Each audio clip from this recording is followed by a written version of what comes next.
Hey everybody, I am Michelle Smith, and in today's video it's going to be a bit of a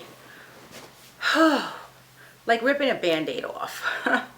So I started this channel to talk about losing the weight of debt as well as losing the weight of physical weight.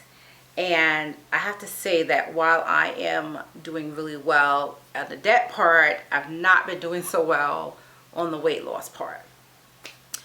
And I don't want to make excuses. I just want to give you reasons that I know that I've not been doing so well with this. And the main thing is, summer 2021, I feel was like just let loose because, last year, 2020, summer was canceled. The coronavirus pandemic kicked off. And while it's still an issue, now that, I'm vaccinated, my family's vaccinated, we have just been going out and enjoying like fairs and things. And when you're out there and you're seeing everybody like eating all the things, you want to eat all the things. So I went on a few trips. I went to Maryland. I live in New York, so that was a bit of a drive for me. I went to Maryland. It took about 5 hours to get there. I went to see a friend. I went to upstate to the New York State Fair, the Great New York State Fair. It was huge. It was just a really, really good time, and there was just so much to eat. And I have to say, honestly, that I was not thinking about keto, but I do know that the ketogenic diet is a very healthy, at least the healthy keto, is a very healthy way to eat. It allows my body to drop weight really relatively easily. So anyway, I say all that to say, after my first few fairs, I had put on like 7 pounds. And that doesn't sound like a lot, but 7 pounds is a lot. If you look at what 5 pounds looks like, oh my God, it's a lot.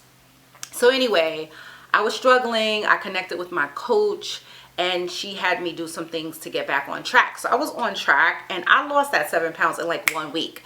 And that, what she explained to me, which is actually helpful, is that you don't gain fat that fast. Like it takes, I think, 2 weeks for a fat cell to form.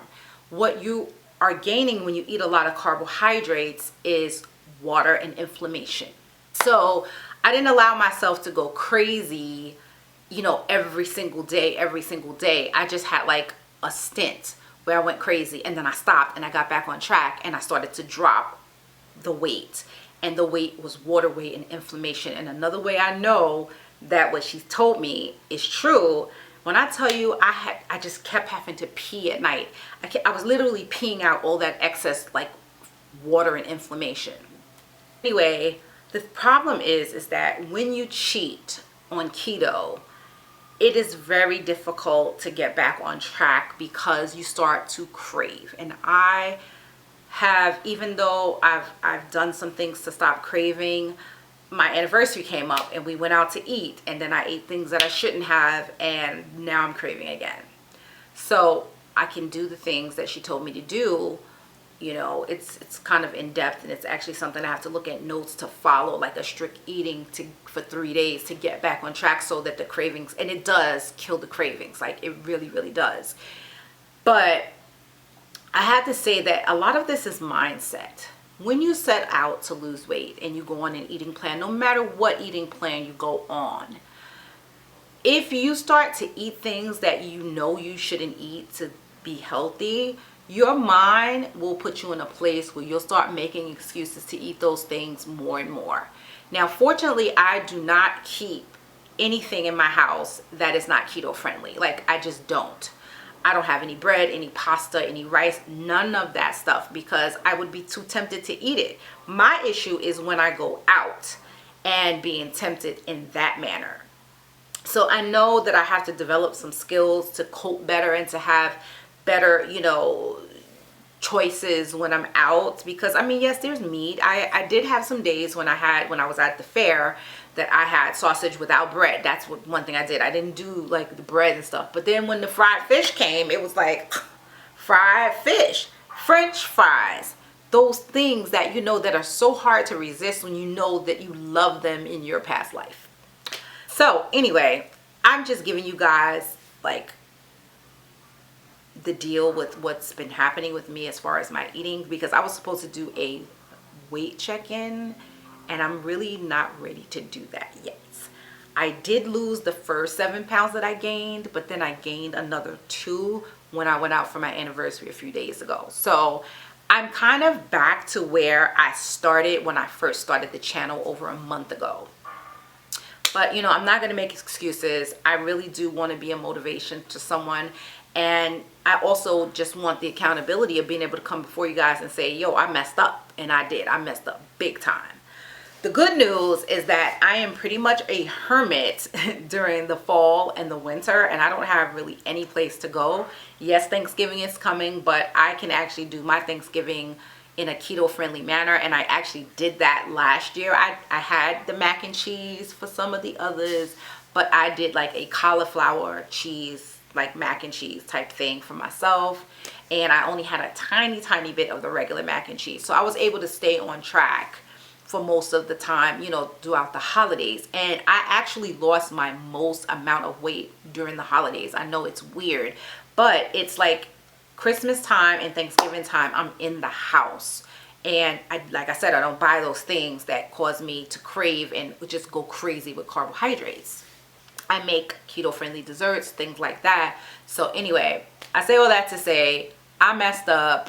I'm not ready for a weight check-in. I am going to do a weight check-in in 2 weeks though.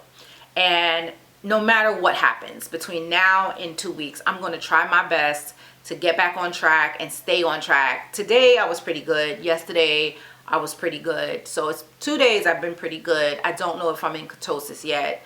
I don't think that I am, because 2 days ago I had an indiscretion. So, you know, keto is, it's not for the faint of heart, let me tell you. There are some really great food choices. I will not deny that. Like, there's ways to make a lot of the things that are carby in a non-carby manner. So I actually am going to share with you guys what I eat for breakfast in a future video and what I eat for dinner in a future video. I don't eat lunch. My breakfast is my lunch because I'm intermittent fasting. So anyway, that's it. Hopefully you don't unsubscribe, because it's like, yo, I thought you was going to be all motivational with the weight loss and stuff. Like, you over here gaining weight, eating what you want to eat, not sticking to your diet. It happens. I'm not perfect. And the one thing that brought me back to center is that any kind of weight loss that you go towards, it is a journey. It is not a sprint. There will be ups, there will be downs. When I first started keto last year, before I quit on it, I was so good for like 3 months straight, never cheated in 3 months, and I lost the most amount of weight. It's when I allowed myself to go back to bad habits that I just started losing control. So I don't want to do that again this time around. I am serious about getting this weight off of me, and it's for health reasons more so than looking good. Looking good is just a bonus. Anyway, I am a rambler, and I will continue to do so if you guys let me. So hopefully you're still with me. But thank you for watching this video, and I will catch you in the next one. God bless you. Thank you so much for your support. And if you are not a subscriber, please hit the subscribe button. I would really like to stay in contact with you.